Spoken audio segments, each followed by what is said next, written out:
ಗಂಡನನ್ನ ಬಿಟ್ಟು ಆತನ ಸ್ನೇಹಿತನ ಲವ್ ಬಲೆಗೆ ಬಿದ್ದಿದ್ದ ವಿವಾಹಿತ ಮಹಿಳೆ ಇದೀಗ ಬೀದಿ ಪಾಲಾಗಿರುವಂತಹ ಘಟನೆ ಕೋಲಾರದ ಶ್ರೀನಿವಾಸಪುರ ನಗರದಲ್ಲಿ ನಡೆದಿದೆ. ಅತ್ತ ಗಂಡನನ್ನ ಬಿಟ್ಟು ಬಂದಿದ್ದ ಮಹಿಳೆಗೆ ಪ್ರಿಯಕರ ಸಹ ಕೈಕೊಟ್ಟಿದ್ದಾನೆ. ಇದರಿಂದ ಮಹಿಳೆ ಕಂಗಾಲಾಗಿದ್ದು ಕೋಲಾರ ಜಿಲ್ಲೆಯ ಶ್ರೀನಿವಾಸಪುರ ಪಟ್ಟಣದಲ್ಲಿರುವ ಪ್ರಿಯಕರನ ಮನೆ ಮುಂದೆ ಪ್ರತಿಭಟನೆಗೆ ಕುಳಿತಿದ್ದಾಳೆ. ಬೆಂಗಳೂರಿನಲ್ಲಿ ಇರುವಾಗ ಪತಿ ಹರೀಶ್ ಸ್ನೇಹಿತ ಅಮರನಾಥ್ನ ಪರಿಚಯವಾಗಿದ್ದು ಬಳಿಕ ಆತನೊಂದಿಗೆ ಸ್ನೇಹ ಬೆಳೆದಿದೆ. ನಂತರ ಅದು ಪ್ರೀತಿಗೆ ತಿರುಗಿದ್ದು ಮದುವೆ ಮಾಡಿಕೊಳ್ಳುವುದಾಗಿ ಅಮರನಾಥ್ ಹೇಳಿದ್ದಾನೆ. ಇದನ್ನೇ ನಂಬಿದಂತಹ ಸಂಯುಕ್ತ ಗಂಡನ ಸ್ನೇಹಿತ ಅಮರನಾಥನ ಜೊತೆ ಬಂದಿದ್ದಾಳೆ.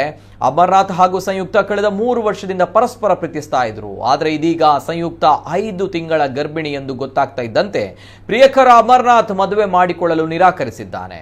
ಇದರಿಂದ ಕಂಗಾಲಾದ ಸಂಯುಕ್ತ ಅಂಬೇಡ್ಕರ್ ಫೋಟೋ ಹಿಡಿದು ನ್ಯಾಯಕ್ಕಾಗಿ ಪ್ರಿಯಕರನ ಮನೆ ಮುಂದೆ ಏಕಾಂಗಿ ಹೋರಾಟ ನಡೆಸ್ತಾ ಇದ್ದಾಳೆ.